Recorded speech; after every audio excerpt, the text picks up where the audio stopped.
and welcome again to our Anglo SIG meeting.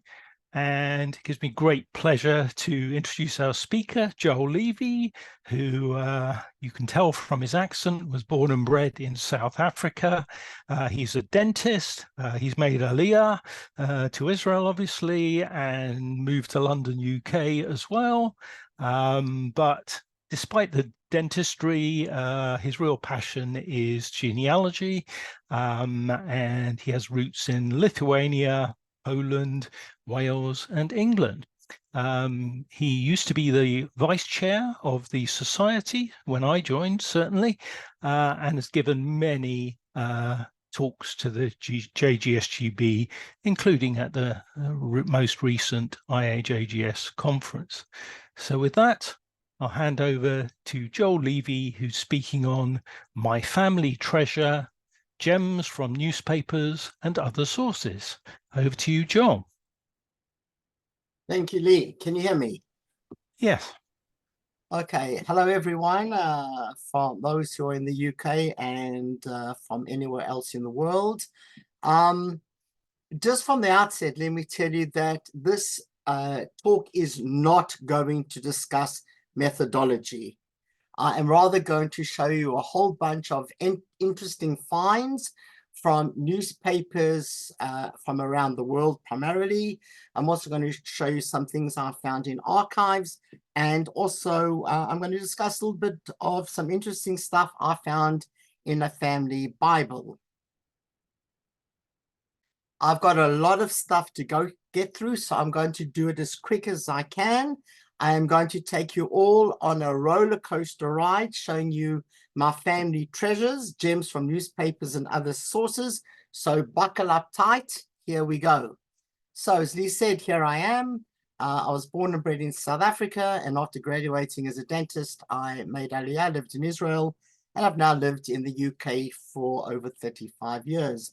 Here I'm surrounded by the flags of the various countries which show my ancestry. So, as we mentioned, I'm a dentist. So what is the significance of this? Well, believe it or not, the very, very first article that I ever found when I started searching newspapers happened to be dentally related.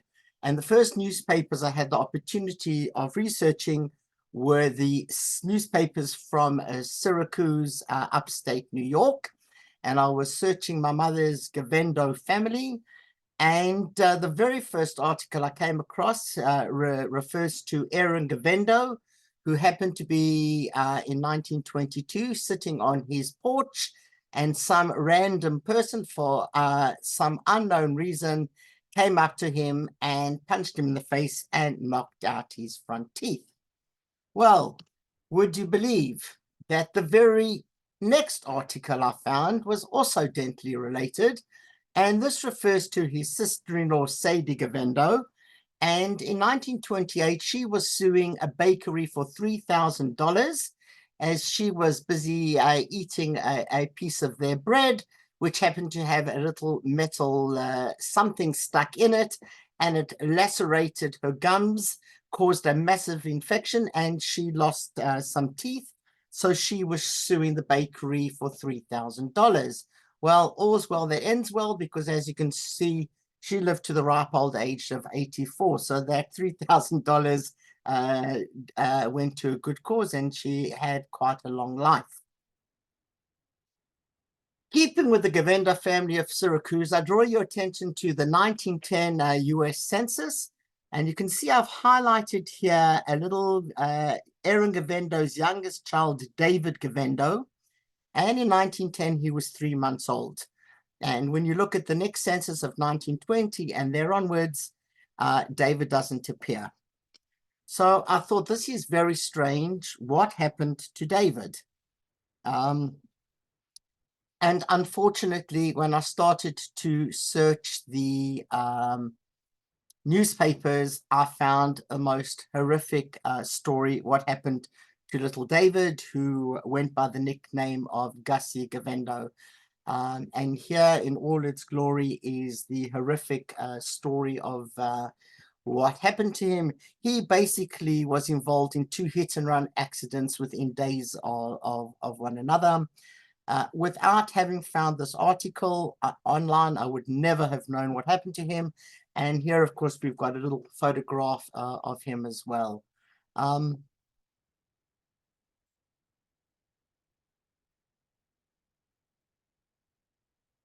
I then found this recently was the autopsy performed on his body, and here they mention him as David, not as Gussie, so we know that we talked about the same person. He was a 2-year-old boy who was found dying in front of his home at 414 Harrison, and death showed to have been caused by internal injuries. The coroner said that the injuries were received shortly before death, and it believes the boy was struck by an automobile, but no one has been found who saw the accident. David was also run down by a bicyclist on Tuesday night, but the coroner says this had nothing to do with his death, and the boy was buried yesterday afternoon. No one in the family knows about this, and this is just something, unfortunately, which I managed to find in the newspapers. Keeping with Aaron Gavendo, I then did a search on the surname, and I found this awful story about his brother Samuel Gavendo, who happened to be crushed to death in the Cornwall Canal.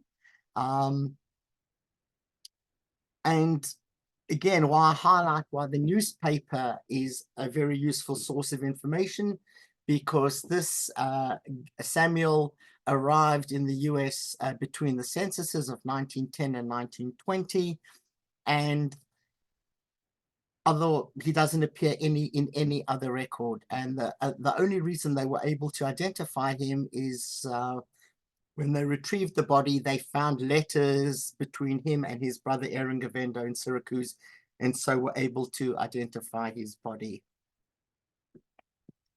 Still sticking to Syracuse with my Gavendo, Glinsky family. I'm looking at the grave site of Bertha Glinsky, who married Jacob Cooper of Syracuse.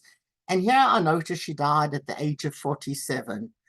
I thought relatively early, maybe there is a story behind her dying under the age of 50. And very sadly, here we go.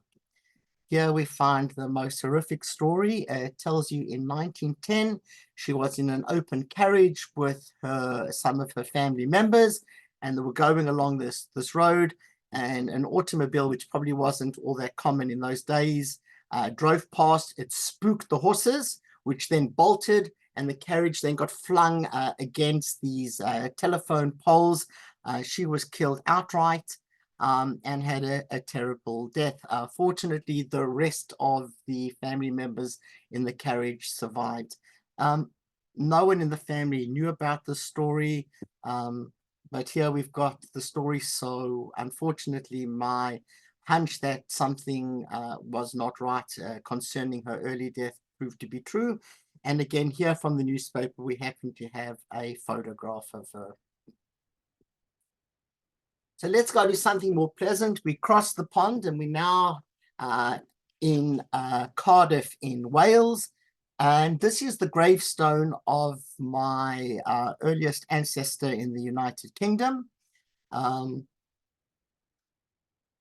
Just to show people, if they're new to genealogy, the good things and the interesting things you can find from a Jewish gravestone. Here, of course, we've got his name in English at the bottom. And you can see you got his English and Hebrew death date. He died on the 28th of March, 1864. And here it gives you his age of 96. So this is a man who was born in the mid to late 1700s, and he died at 96 years of age, where I think most people were dead in their late 30s or very early 40s. Also from the gravestone, if you can read the Hebrew, it tells you his Hebrew name is Shlomo ben Reb Kalonimus HaKohen. So what we've got is his Hebrew name is Shlomo. And just a word of warning is that even if people have got English biblical names like Solomon, You'd expect his Hebrew name to be Shlomo, but that is not always the case. So never assume that a biblical English name has the exact same corresponding Hebrew name. But here it does correspond, and it tells you that his father's Hebrew name was Colonimus, and he was also a Kohen. And if you look there at the top of the gravestone, you see the two hands. That's where Spock got go forth and prosper. That is actually the sign of the Kohanim. And if you look at that gravestone is almost 160 years old. I mean, look at the condition of the gravestones surrounding it. I mean, this is standing just waiting for me to have found it. It's quite amazing. And I'm very pleased that my ancestor Solomon Bloom lived to the ripe old age of 96, because the British government finally, 6 years before he died at the age of 90, finally granted him his British naturalization. And I was very lucky. I paid a trip to the archives in Kew, and it was quite amazing to actually physically hold these naturalization papers.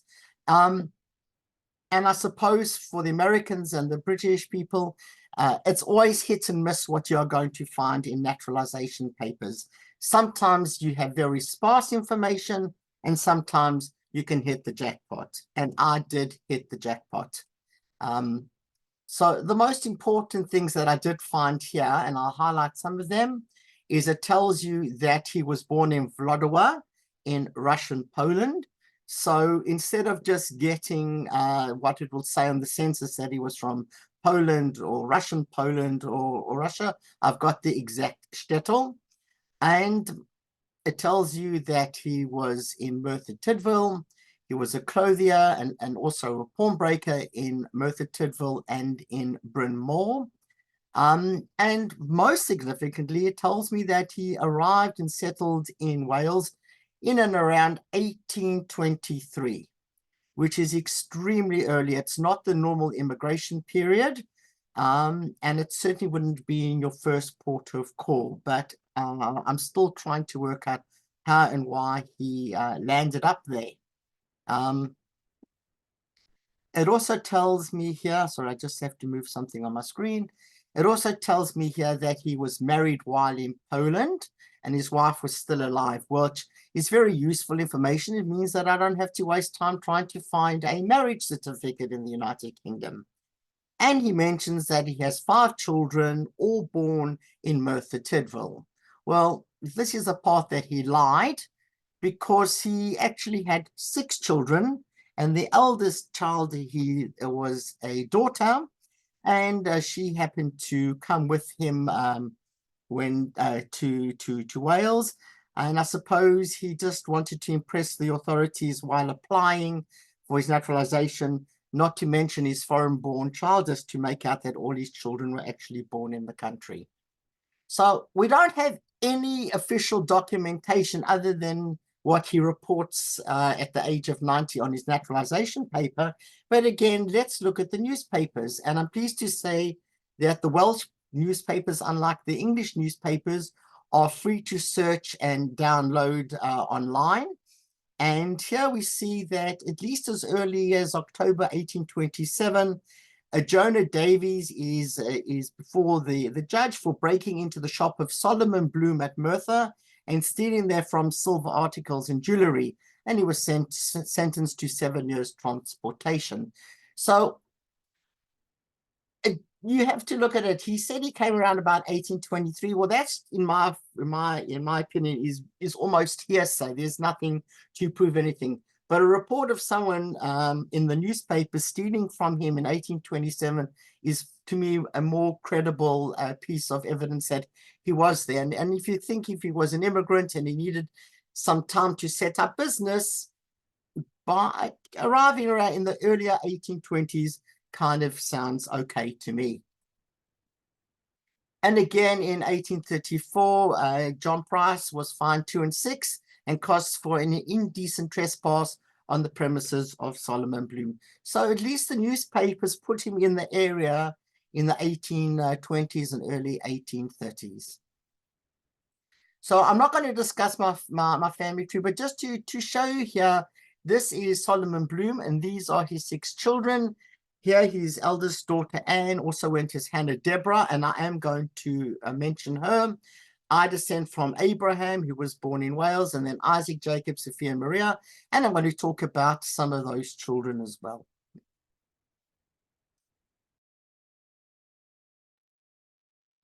So now, when I first came to the country, I headed out to the old Jewish cemetery in Newport in Wales, which I refer to as my family plot, as most people buried there are either blood relatives or members of the family who have married into my family.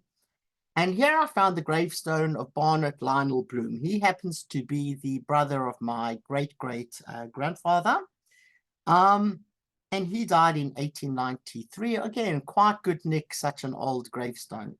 But what drew my attention to this gravestone is that he died at the age of 32. Now, I've shown you that there's longevity in the family. So someone who dies at the age of 32 was setting off alarm bells. Now, there were no newspapers online at that stage when I originally came to the country. So I did the next best thing, and I ordered his death certificate. And sadly, it confirmed that he did not die a natural death. The death certificate says that the cause of death is accidentally suffocated in a fire. So I could not wait for the Welsh newspapers to eventually go online, because I wanted to see, for someone who's died in a fire, this would normally be reported in a newspaper. And sadly, there are loads and loads of reports about the fire. Him and his brother Emmanuel, who was my direct ancestor, were in business, and he was working late, so he slept above the shop. And they were selling all kinds of stuff to seamen, lots of flammable stuff, and it obviously caught fire. Of course, there were no high-powered water hydrants and things in those days.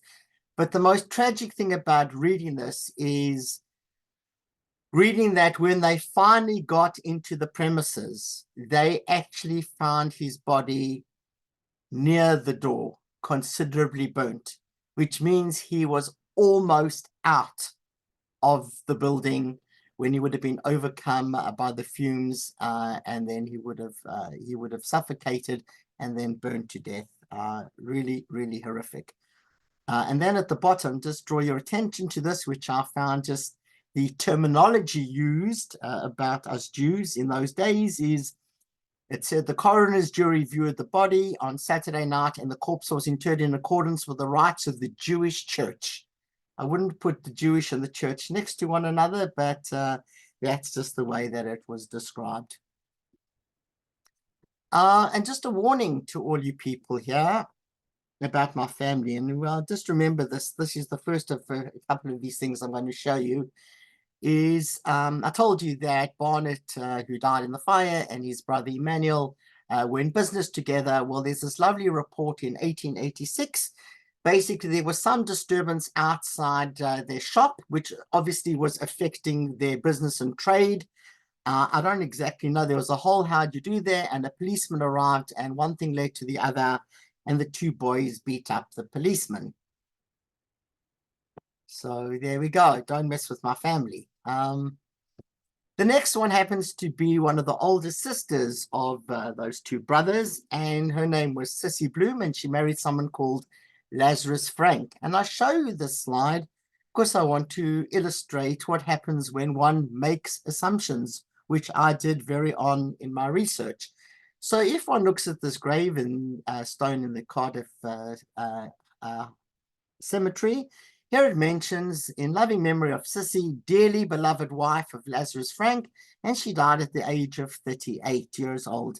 Again, quite very young to die.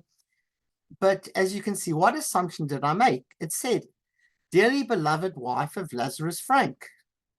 You would have thought that if they had children, they would normally have said, and darling mother, beloved mother. They left that out, so I never looked any further. And then about 10, 15 years ago, I got an email from someone, an ex-British person who lives in Israel. Henry Frank to say to me, Joel, Lazarus Frank was my grandfather. I said, what are you talking about? Lazarus and Sissy didn't have children. He said, no. He said, Sissy died young and he remarried, and then they went to live up north, and they had children. He says, one of whom was my father, and so Lazarus Frank was my grandfather. He says, and what is more, he said, I had kind of half aunts and uncles. I said, what do you mean? He said, well, no, Lazarus and Sissy had 3 children. I said, what are you talking about? He said, I'm telling you, I knew them. So I thought, let me just go and investigate. And that's when I looked at the death notice in the Jewish Chronicle. And here you will see it's mentioned at the bottom, deeply mourned by her sorrowing husband, children, and mother, sisters and brothers. So I had assumed that just because the children weren't mentioned on the gravestone, they actually did exist. And out of the 3 children she had, only one of them had kids, and they only had one son. And doing the genealogy and everything, I managed to track him down, and I met up with him in London, with him, his wife, and one of his children. So as I say, even an experienced genealogist like myself made a lot of mistakes and a lot of, I would say, acceptable assumptions by just looking at the gravestone. Here's another of the Bloom sisters, and this is Annie Bloom, who married Philip Phillips. She's an interesting story in herself. But why I want to highlight this is to show you you can learn a lot, and there's lots of information, and it's worth in this country looking at the trade directories, which I take it are kind of the early yellow pages of the time. And here I did find that Annie Bloom, she actually had a tobacconist shop at 4 Dock Street. And I was very lucky that I actually have found a photograph of Annie Phillips's shop in Newport. So that's nice. And then I kept saying to myself, where the hell did I get this photo from? Bad thing, you know, lesson to be learned. Forgot to record the sources of where I got this photo from. And it's been bugging me ever since. So 2 days ago, I thought, let me do a Google search, because I know it's not from, I never got this from any family members. So I just put in kind of historic photos of Dock Street, Newport. And lo and behold, I did find something, but I'll come back to that in a minute. And how I recognized and why I got to that site. So now we're going to tell you, unfortunately, another tragic story. So this is a story that relates to that Annie Bloom Phillips's one of her sons and 2 of her grandchildren. So here on the 13th September 1940, a Nazi bomber in a Heinkel 111 bomber was flying over Liverpool, where it was hit by one of our boys, and it was struggling to try and make its way back to base in France. So it was coming down the west coast, down from Liverpool, and it came over Wales. Unfortunately, this plane hit one of these barrage balloons. For those who don't know, these were balloons that were tethered to trucks all around certain areas of Great Britain. They were flown at a certain height to prevent the Luftwaffe planes flying too low and making accurate targets. But unfortunately, the bomber hit one of these planes, spun out of control, and the pilot was trying desperately to find an open piece of land where he could land the plane. And as soon as he could see that wasn't going to be possible, he parachuted out. But tragically, that plane came crashing into the home of the Phillips family. And on the top floor of the building was Malcolm Phillips and his parents, and his younger sister Myrtle was on the ground floor. And what Malcolm did was tie the bed sheets together, and he managed to get himself and his parents out from the top floor. And then he went back into the burning house to try and save his sister and unfortunately, he too got killed in the fire. Terrible, terrible story. Just a few slides just to show you a collage of relating to the family. On the top left here, you will see the home that was built on the site of the home that was destroyed in 1940. These were memorial cards sent out by the family. And here's the double gravestone in the Newport Cemetery. And of course, there's lots of reports in the newspapers about this. I think, and this is a very small cemetery. Apparently, over 1,000 local people attended the funeral of these two kids. Here on the bottom left, you can see the plane wreckage was taken out and put in the street. And I love my Google Earth and my Google Maps and my Google Street View. And here you can see exactly the same site as it appears today. Just an add-on to the thing is that apparently years later, the pilot who managed to bail out and survive, years later, he paid a trip to Newport and he met with the parents of these two children to apologize, because it was not his aim to kill these kids. And there was quite a big reconciliation, which says quite a lot about the character of the two bereaved parents, who never went on and had any more children. So the result of my Google search, it took me to the website of a Sean Maguire, who's got a website called Newport's Dead. And part of that was a whole lot of clippings and stories about this terrible crash with the two children. And lo and behold, there, as I was looking through that site, I found this photograph. So this is where I got the photo from. It tells me the photo is by Jackie Jackson Cox. Obviously, I don't know whether she took the photo or whether she supplied the photo to his website. I've written to him to get clarification, but I don't even know if he's alive or not. Unfortunately, the Newport community is so diminished that all the Jewish communal things have been combined to the Orhel on the old Jewish cemetery that has been converted, and that serves as the shul. And all the tablets and plaques and things from the shuls and the schools and the Talmud Torahs and whatever they had in Newport is now being stacked in the Orhel, which serves as the Newport shul.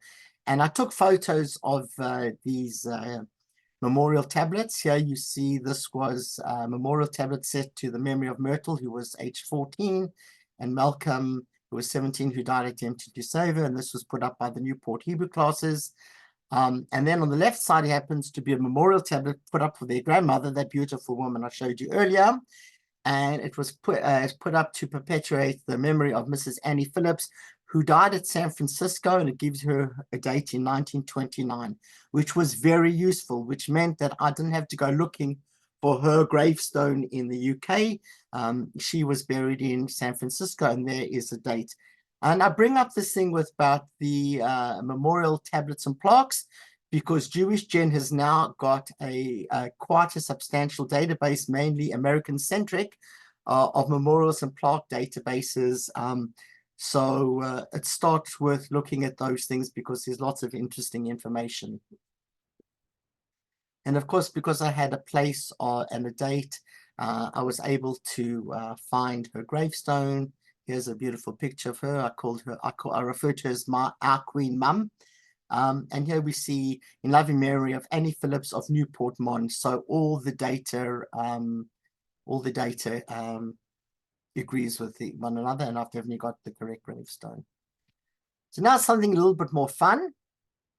Here is a photograph of my late Welsh grandmother, who was born in Cardiff. And there is a little report about her wedding, which was quite common at the time. You will find in the newspapers lots of wedding reports, Jewish and non-Jewish, and they basically go into great detail about the outfits of the dress and how the bride looked. and they go into who the guests were, and they often even listed the gifts that were given. I'm very lucky that I managed to inherit my grandmother's wedding album, as well as her many photo albums that she put together. She was a real, these days you would call her a scrapbooker, but she did I got a lot of great things from her. And there, of course, is the full wedding report, and there she is in this beautiful wedding dress. And a few years ago, when visiting South Africa, I don't know what made me ask. I said to my mother, who was her daughter-in-law, well, I wonder whatever happened to Granny's wedding dress. And I could not believe the reply I got. My mother said, well, I've got it. And lo and behold, my mother packed away, had my grandmother's wedding dress. So we took it up and we hung it up. And like all wedding dresses, I believe it was altered and changed slightly so she could wear it for other things. But you know, to see that in black and white or sepia, and then actually seeing and holding her wedding dress was quite special. So another thing I wanted to know is in one of her photo albums, and in South Africa, very much like in Britain, a lot of homes aren't given a number, they're given a name. And here we see my grandmother with her mother and her aunts outside their home, Ediscombe, in 1928. And for years, I asked all the living family, because when I did this, my grandparents had all passed away, where was Ediscombe? Well, they told me it was in Hillbrow. It's like saying the home was in London. And no one can tell me exactly where Ediscombe was. And it pays to look very closely and read some of the documents and things that you've got, because I looked at, again, one day at the wedding album, and here's the marriage invitation of my grandmother in South Africa. And here they give you all the details, but down in the bottom left-hand corner, it tells you that the reception is going to be at home at Ediscombe at 48 Goldreich Street, Hillbrow. So finally, the one and only document or place I could find an actual address for the home was on the wedding invitation. And here we go. There's the photograph of the property. And as I said, I love Google Earth and Google Street View. And here's the big block of flats that was built on the property later. As I say, you can have lots of fun with Google and things if you're that way inclined. We're now going to just have a quick look here at, again, newspapers. And this is Anne or Hannah Deborah Bloom, the eldest child who was conveniently left off the Solomon Bloom's application for citizenship. She married someone called Ephraim Harris, who was one of the founding members of the Cardiff Hebrew congregation. And after they had all their children, they moved up to Manchester, where he passed away in Manchester. And after she lost husband, she moved to Newcastle, where most of her children were, and she's buried in the cemetery in Newcastle. And as you can see from this elaborate gravestone, compared to those around them, the family had quite a lot of money. But what I did like about this is, you know, she died in 1902. There's no one to tell me anything about this woman. And I won't read this whole thing, but I believe it was quite unusual for a woman, certainly in 1902, to have an obituary, let alone such an obituary and a photograph published in the Jewish Chronicle. She was basically, it goes on to tell you, she was a very pious woman. She was very knowledgeable. But I like the one thing I've highlighted here, which says just a bit about her character. It says, owing to her genial and sympathetic nature, she was greatly beloved by all who knew her, young people in particular, regarding her as a friend to whom they turned to for advice in all their difficulties. So I think if children are going to turn to an elderly person for advice, and it shows you the respect, and it shows you a bit of character that we won't, you know, no one can tell us about her. But of course, the obituary gives us a good insight into who the woman was. Obviously, not the greatest photo, because these earliest pages from the Jewish Chronicle were just scanned, so it's like more photocopy than a proper scan. But a few years ago, luckily, one of the descendants also happened to have in his possession this beautiful portrait of her.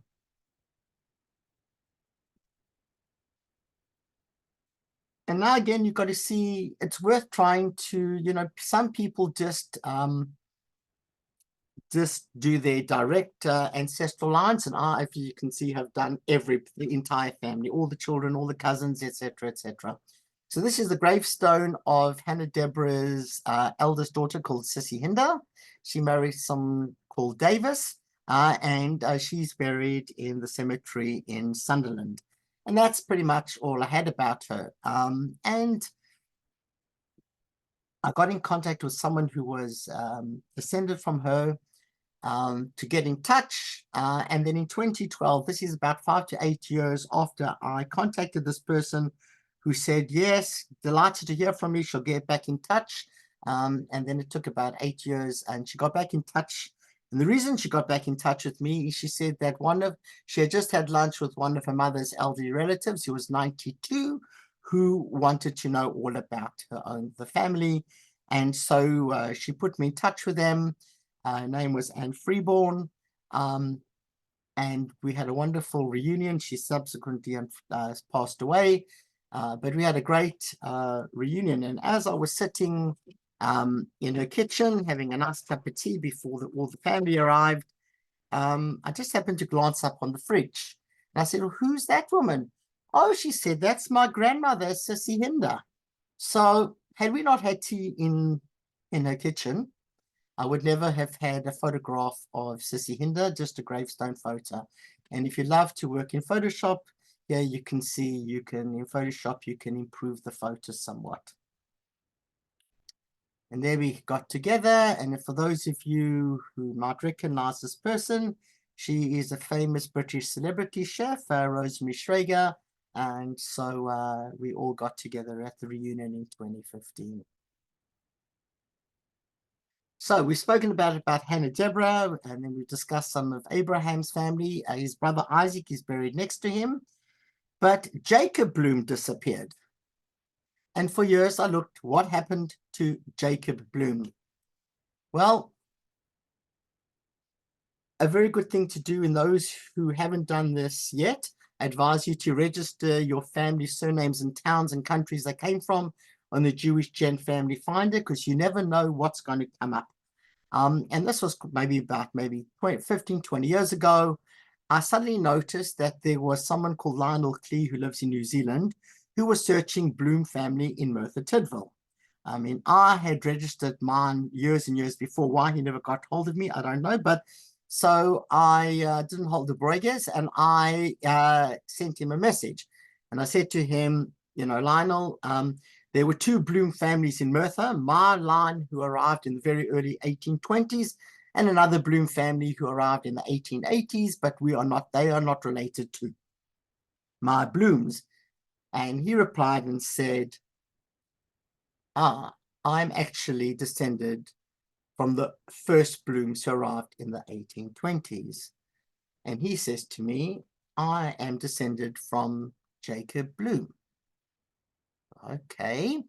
He sent me this picture. He couldn't confirm that was Jacob or not, but I'm looking at some of the features of the eyes and the nose, and there is some similarity to Hannah Deborah, who would have been his sister. So what happened to Jacob Bloom, and what's the connection to New Zealand? So Lionel goes on to tell me that there was a catastrophic fire in the family business in Wales. And so Jacob Bloom, together with his wife and his daughter,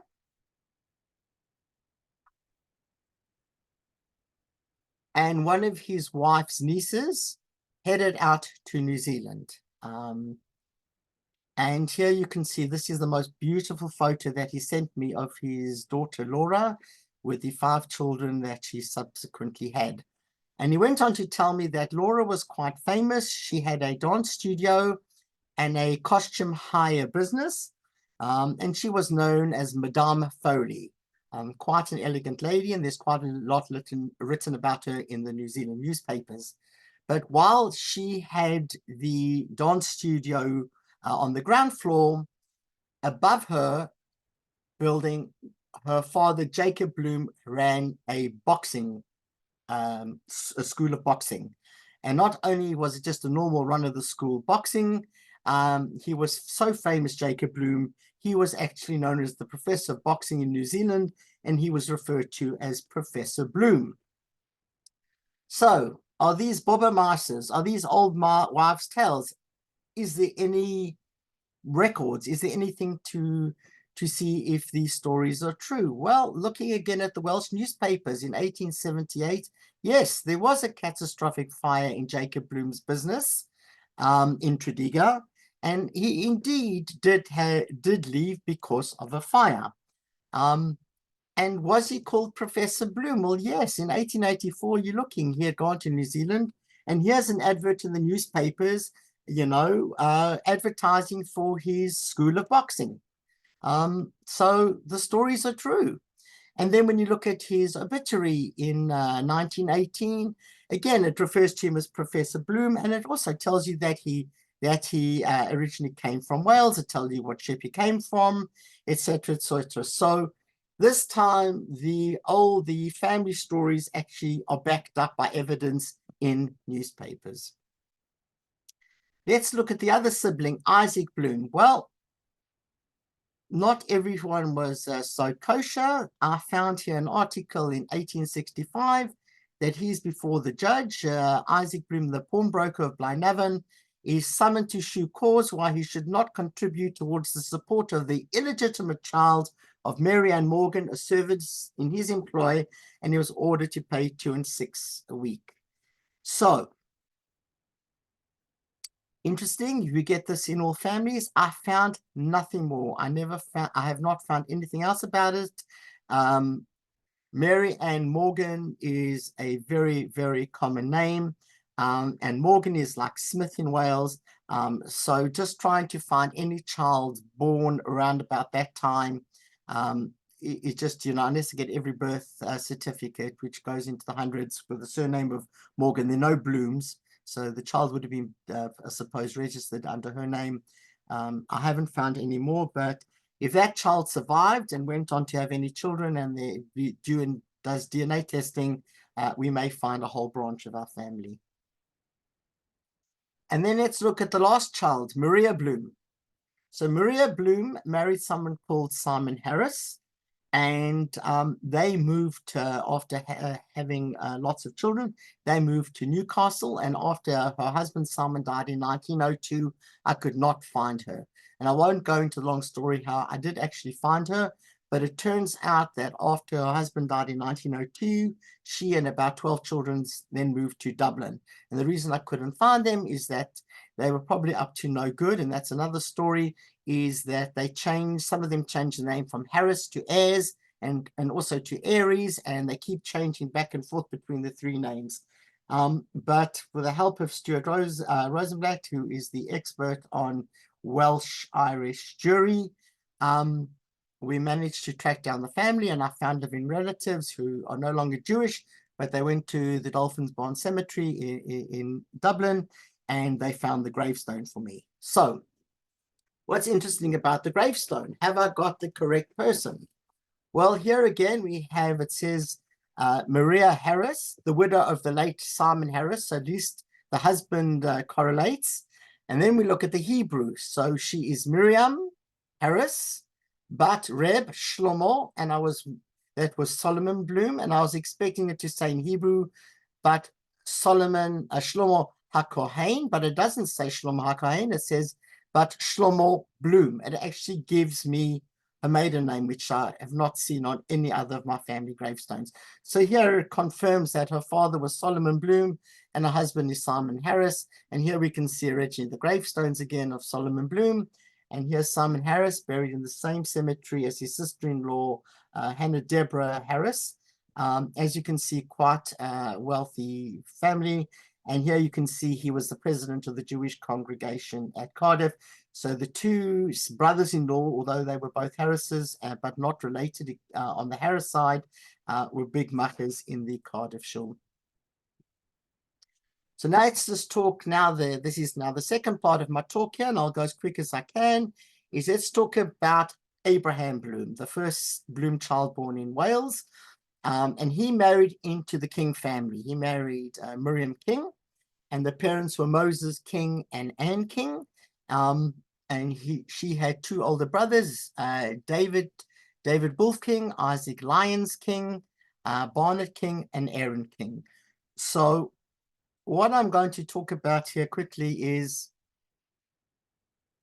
the two younger brothers. Is after Miriam married into the Bloom family in Wales, the two boys from Bristol moved across and lived in the same area as their sister and brother-in-law. They started off as painters and decorators, and then became picture frame makers and got involved with artworks. And in the mid to late 1850s, the two boys went to seek their fortune in Galveston, Texas. And they opened the biggest paint supply business in Galveston, and they also had a cattle ranch. And why is this important? Because if you know your American history, they arrived in the late 1850s, and in the early 1860s, the American Civil War breaks out. And before these two Jewish boys from Bristol know it, they are dispatch riders in the Confederate Army of the United States. Yeah, I don't think they had much of a choice. Now, the two brothers actually survived the American Civil War, and after the war, they both marry two sisters who were orphans from Charlottenburg, Berlin, and they were Lutherans. And they married the two sisters, and they started having a whole lot of kids. And in the early 1870s, they returned back to Newport. What's interesting here is Barnett King's wife converted to Judaism, so that branch remained halachically Jewish.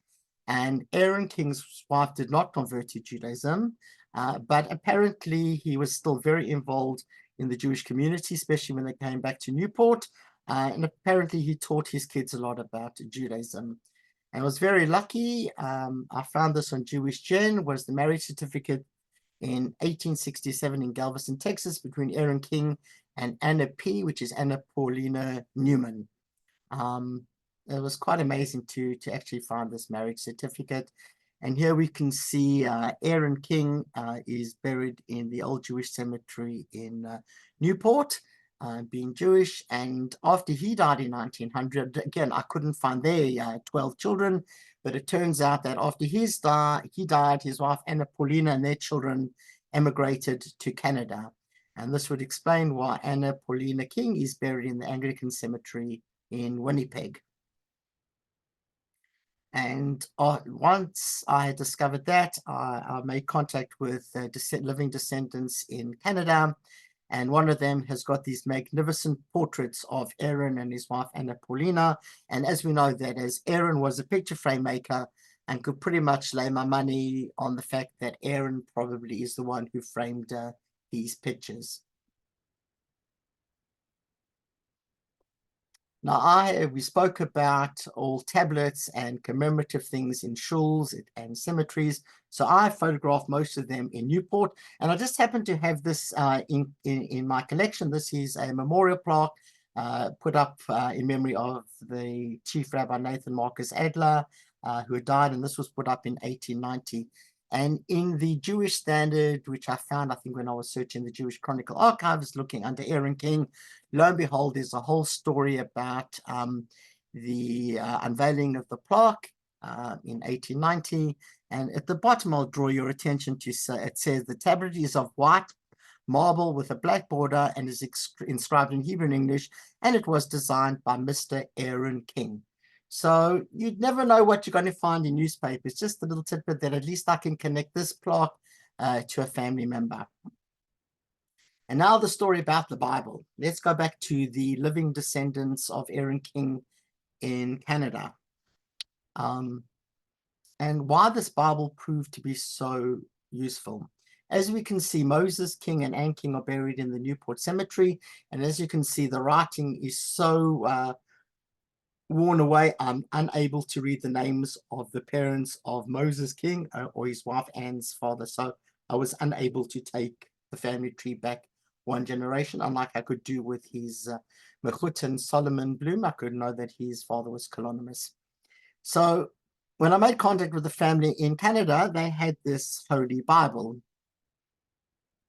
which belonged to their ancestor Aaron King.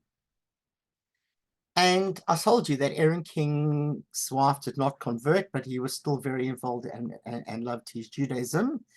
And when we look here in the Bible, which is quite unusual in terms of not only has he listed the names of all his children, as well as where the addresses where they were living at the time.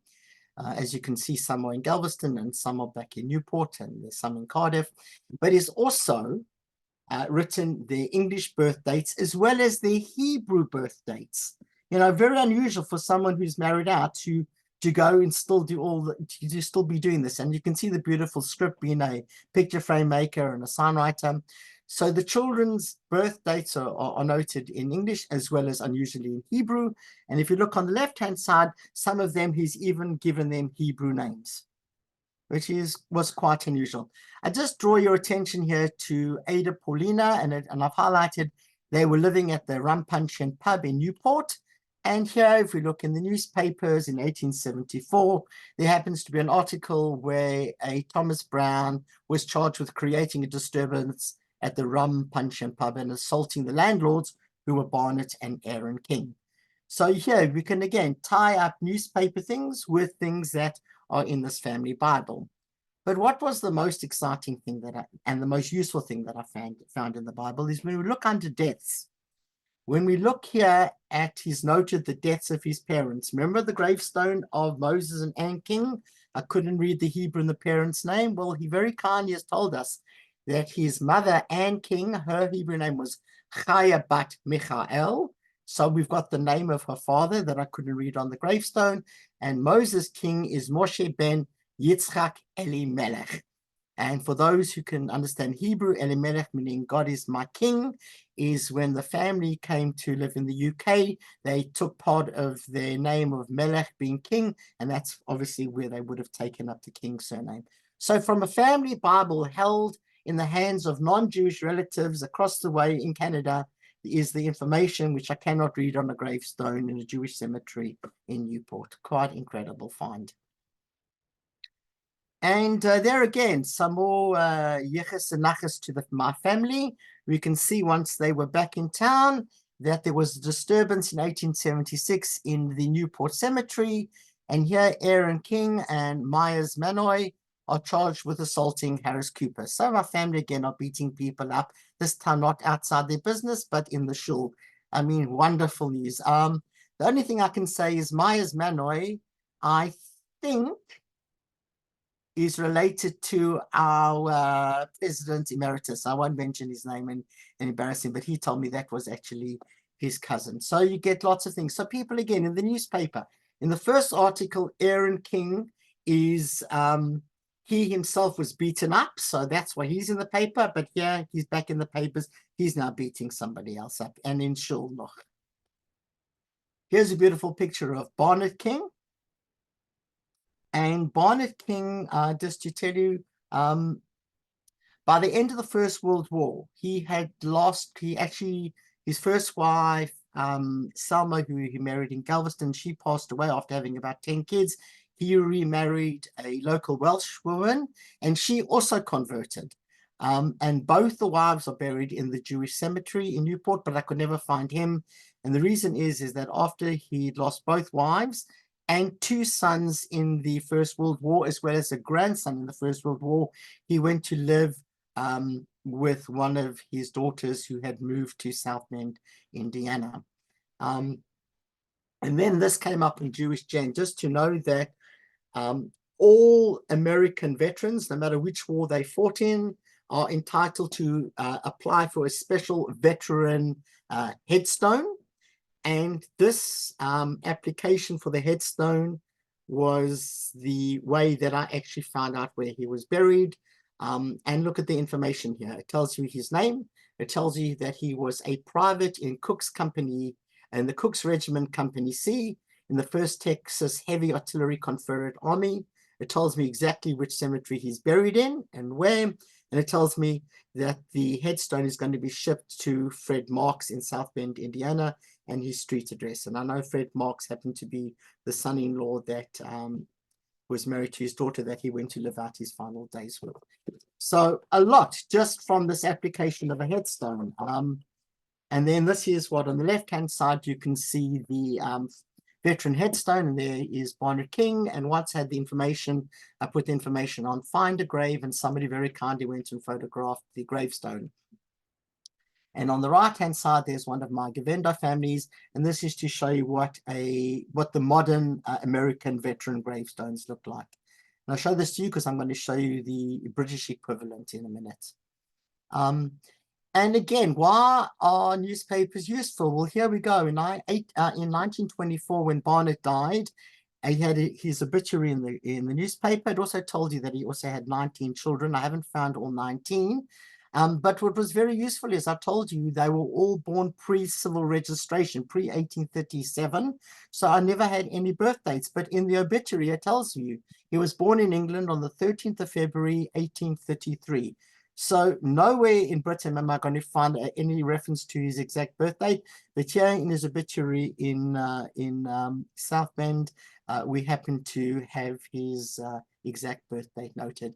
And here are interesting stuff. There's anyone who's fought in any of the American wars, especially the Civil War here. Here you can see there's lots of stuff online. And here is basically where he was taken. This is Barnett as a prisoner of war. And here he swears that he will never fight for the Confederate Army again. Of course, beautiful thing. And we got his signature. This is on the... And here we see him also, another paper showing that he's swearing allegiance to the United States. So interesting documents, which you're not finding as your normal birth, marriage, and death certificates. So let's talk about hypocrisy that occurs in every family. So let's go. Remember I told you Barnett King's wife, he married out, but his wife converted. Well, it just so happened in 1891, Barnett King got word that a non-Jewish couple in Newport was using their home where Barnett's two Jewish daughters of his could meet up with non-Jewish men. So this didn't go down too well with Barnett, that somebody was using their home for his unmarried daughters to meet non-Jewish men, and together with his brother Aaron and some of his nephews and some of his sons, they went to the couple, and of course, you guessed it, they beat them up. So much nachas from our family. It's just, I don't know where to, just unbelievable. But the interesting thing is that those two daughters did land up marrying non-Jewish men in the end. And just like their father, these two women married two non-Jewish brothers, but they were actually part of the Windiat family and who were quite well known. They were great musicians. They had bands. They composed music. So they married into some very good family as well. And of course, there's lots written up about this.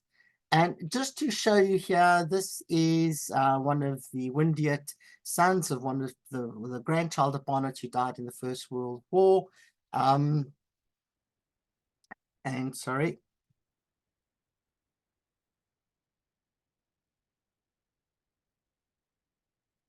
Is here that in England, the Commonwealth War Graves Commission, they basically record and maintain the graves and places of commemoration, basically of those military service members who died in the first and the Second World War. Unlike the Americans are in any war, here we've at least got something for the First and Second World Wars. In theory, he was halachically Jewish, so he should have had a Magen David on him, but I don't know how much Judaism this part of the family practiced. Now let's get to the eldest of the King children, Isaac King. There's a whole talk about him at some point in time, but he married multiple times, abandoned families, moved on to the next wife, etc., etc. But towards the end of his life, it's quite interesting that he converted to Christianity, and I found his baptism record.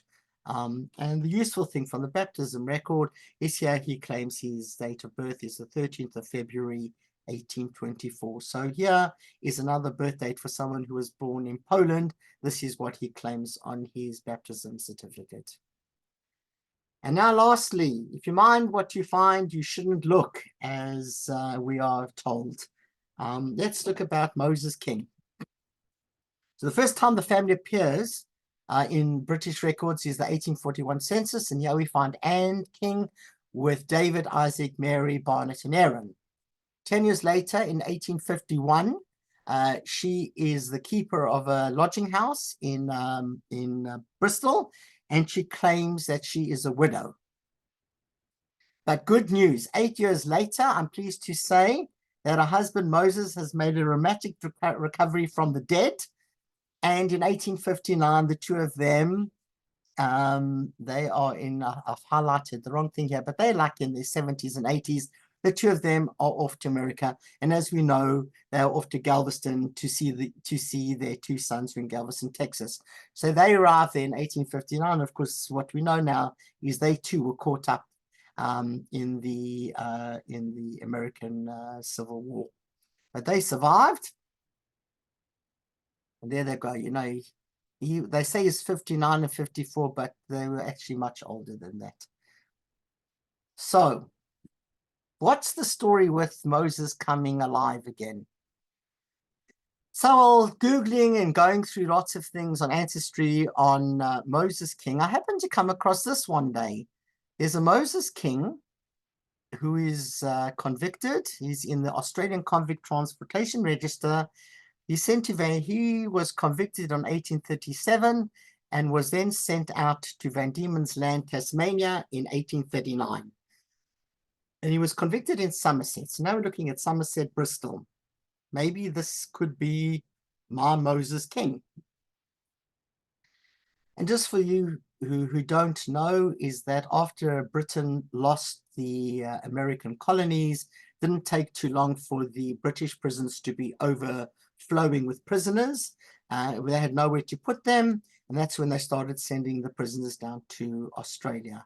But of course, there wasn't a Qantas or a British Airways flight to Melbourne or Sydney every night, and they had to wait months to send the convicts out to Australia. So what they did is they took these surviving ships, leftovers from the Napoleonic Wars, they converted them to what they called prison hulks, and they put people on these boats, these prison hulks, until they could send them down to New Zealand. Now, there happen to be registers of these prison hulks, which almost is like a census. And what I found here was a bit more information. Is this Moses King is convicted because he is in possession of receiving a gun. But also under the column, can you read or write? It says there that he can read Hebrew. So now I'm thinking, how many Moses Kings in the 1850s in Bristol can read Hebrew? So he's sounding more and more like my guy. And then for those who have got anyone who went to Australia between 1788 and 1850, this is the book by John Levi.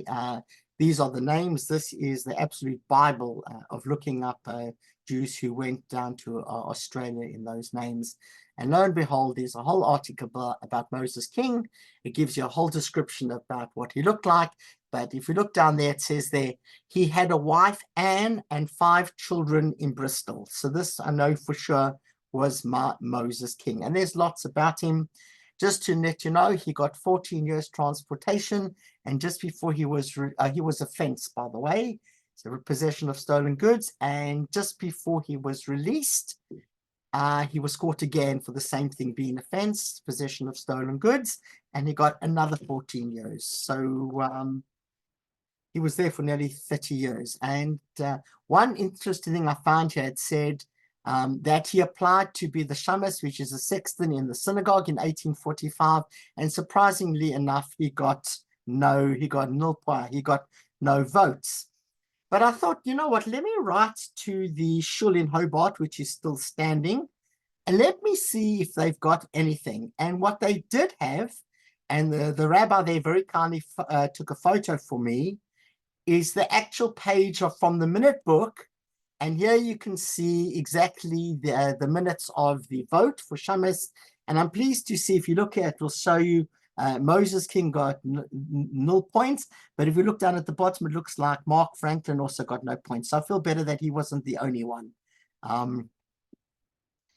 And there's the shul in Hobart. And if anyone goes there, which I haven't been to, I believe they still have the benches for the Jewish prisoners. If they were allowed to come to shul, they had to sit at benches at the back, which I believe are still standing in the shul. And again, the Australian newspapers are free to search online. There's a lot about the ships arriving with the convicts, and there are lots of things. But of course, Moses King, even there made headlines. Because, as you know, I'm sure in every modern country, not everyone is allowed to perform marriages. You need to be a licensed marriage officer. But these laws don't apply to my family. And Moses King is up before the judge because he is carrying out marriages. From a Jewish point of view, completely kosher.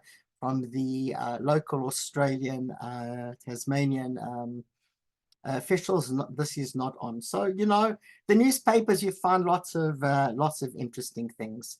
I then did a trip just before COVID, luckily, to the National Archives in Kew, and here I'm very lucky. They've got the whole on the parchment here, the whole of his trial recorded. Quite amazing to get that out and to actually hold this. Also, some very anti-Semitic things, the way they refer to him, and etc., etc. But it was quite amazing. And also in the documents, there is, of course, when he got sentenced to Van Diemen's Land for 14 years, his eldest son, David Wolfking, petitioned the court not to send his father, basically saying, you're going to leave a wife with 5 young children, yada, yada, yada. And there's also the signatures of people attesting to Moses King's good character. So very interesting, holding the actual page that I know for sure was written by, well, written by the lawyer, but certainly would have touched the hand of his eldest son. And again, in 1851, we have the other letters with David Wolfking, again, applying to the court saying, my father's he's 4 years old. He's no, you've got to cause harm to anybody. Please release him. And we know that by 1859, he was finally released. And he got his certificate of freedom. And he too lived to the ripe old age of 93 years old. So him and his in-law Solomon, who lived to 96, he lived to 93. And that's quite a story. You think he did a journey from Lublin area of eastern Poland. He would have come to Wales. He'd been there like just under 10 years and then got sent on a ship to Tasmania. That can be not a bad journey. 30 years later, has a journey back to the UK in one of those ships, then does a ship to America, and then comes back to America and still lived to the ripe old age of 93. Quite an amazing life. And we get into the very last bit here. This is my great-great-grandfather, Rabbi Mendel Berdegutsky. He was the first rabbi of the Holy Law Shul in Manchester and also the founding member, one of the founding members of the Manchester Yeshiva.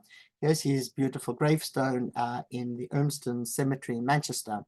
Now, unfortunately, like I wanted to show you with Solomon and hitting the jackpot for knowing which shtetl he came from, here he basically wrote on the census, which we all unfortunately get, that he was a Russian resident.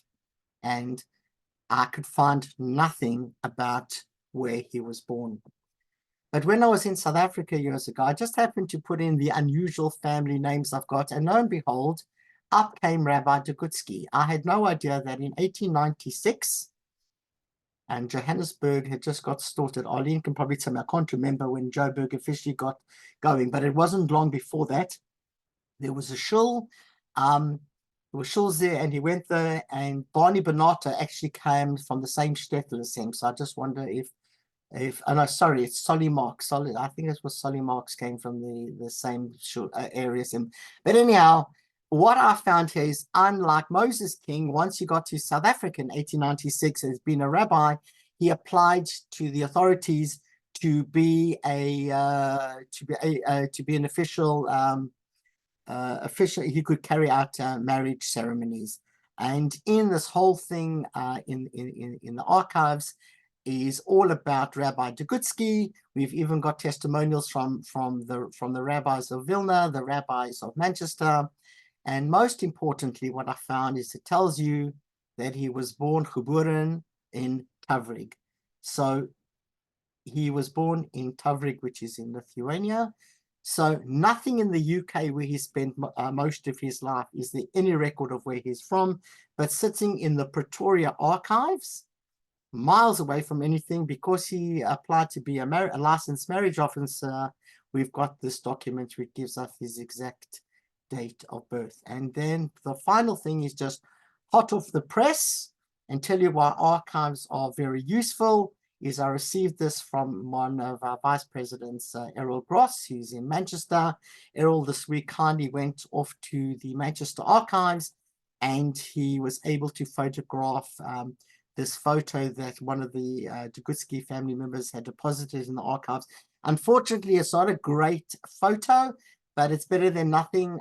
Here is the rabbi and his wife with their 3 eldest children. I do have much better photos of the rabbi and his wife and the 2 younger children, one of whom was my ancestor.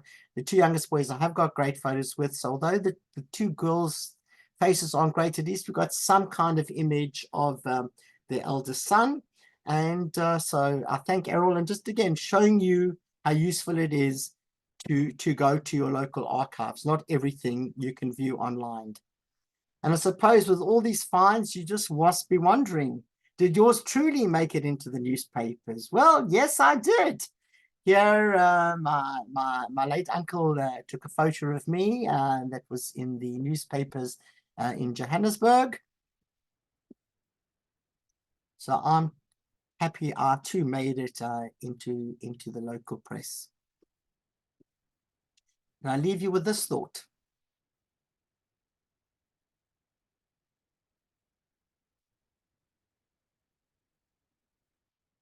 Thank you for listening. Thank you, Joel. I'm going to call for a huge round of applause for your presentation.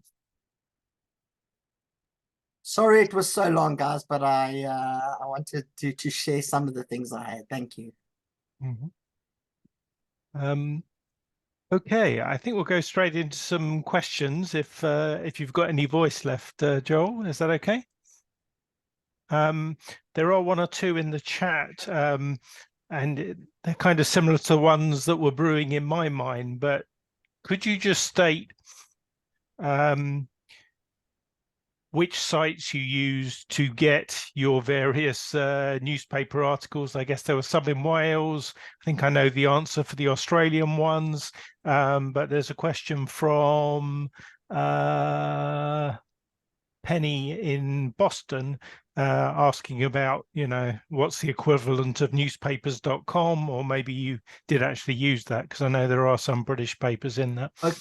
Yeah, so the British newspapers, you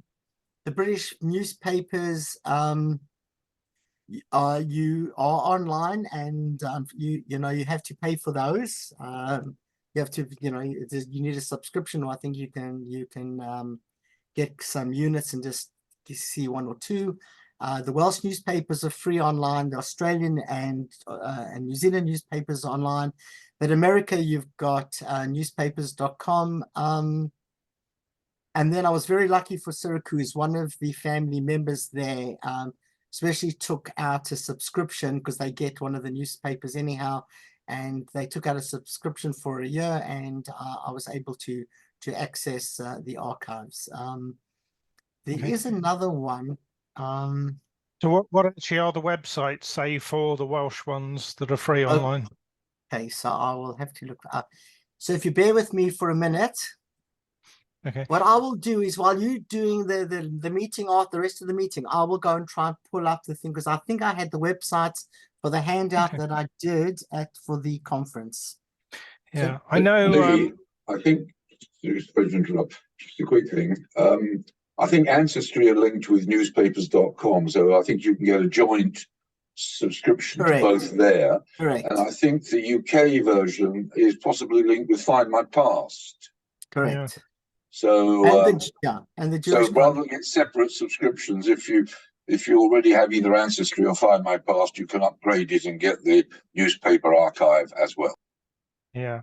So I should know the answer to this because I've been doing it quite a lot recently. And as Peter said, you know, if you start on Ancestry, it pulls things up from the British newspaper collection on, I think, newspapers.com, and says you need a subscription. But you actually need a subscription to the American Ancestry for some reason. And so I went to the library and used Library Edition, and that got me a lot further, but you still needed a newspapers.com subscription. However, it did give you like a thumbnail of the image.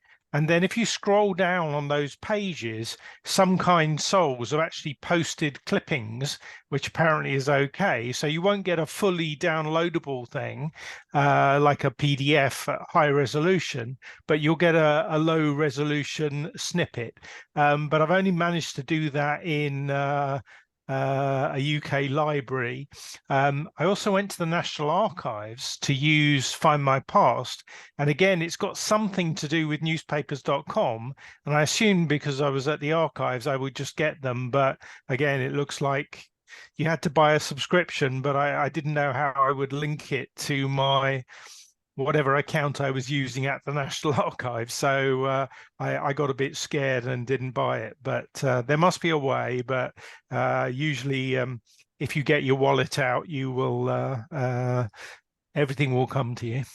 So these are the links. So these are the links. Okay.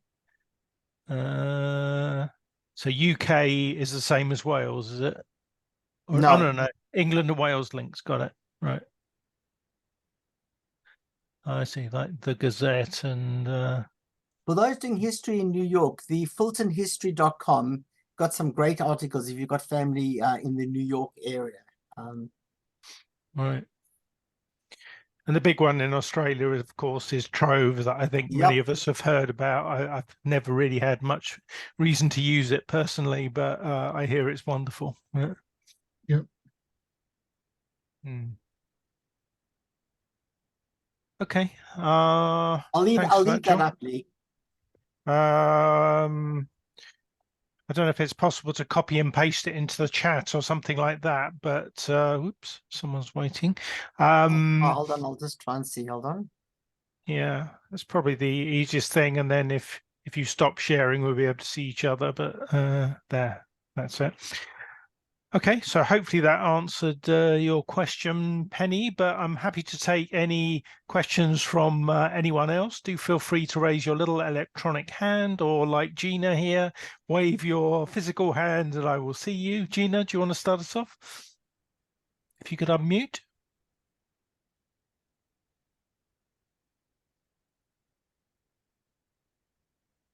See if I can help you. Sorry, I have a new laptop. First day using it, I'm having to try and work out what to do.